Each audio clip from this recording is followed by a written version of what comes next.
Бүгінгі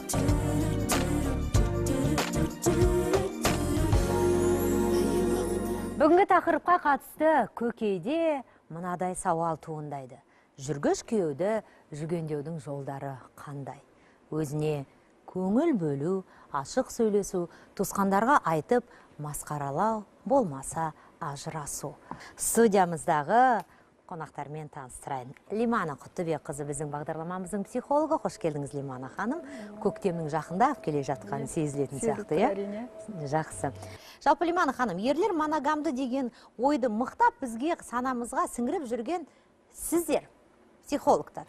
Олар моногамды және де қаншалықты бұл сөздің шындыққа сәйкес екенін. Психология тілінде ондай термин жоқ. Негізінде айтатын болсақ, бір ғана өзінің жарың таңдаған, өмірінің соңына дейін қол ұстасып өту керек деген пікірді мен ұстанамын негізі. Ер адамдар егер бірнеше әйел ұстаймын десе, онда нақты әр әйелдің өзінің позициясын анықтап алу керек. Негізі ол қай рөлде, қай орында деген секілді. Сол үшін мен оған келісе алмаймын. Бұл жерде адамның жан дүниесі недәлгі түсінігі дей ма, жан дүниесі дей ма, бірнешеге бөлінеді екен. Тұлғалық. Көрдіңіз бе, бірнеше сатыға бөлінгендіктен оны дұрыс емес негізі ол.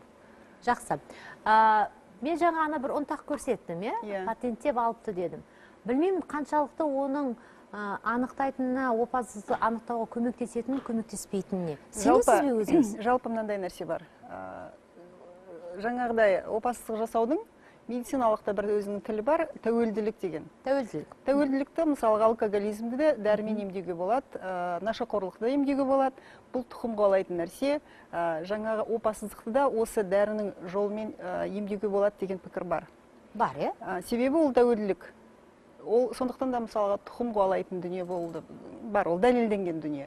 Тұқым қуалау мүмкін. Егер жүргіш әкенің баласы да жүргіш болуы мүмкін. Я болмаса маскүнем, я болмаса нашақор, я болмаса басқа да ол тәуелділіктің түрлеріне ұшырауы мүмкін дейді. Сондықтан да тұрмысқа шығатын қыз оның бәрін анықтап алған дұрыс секілді алдында.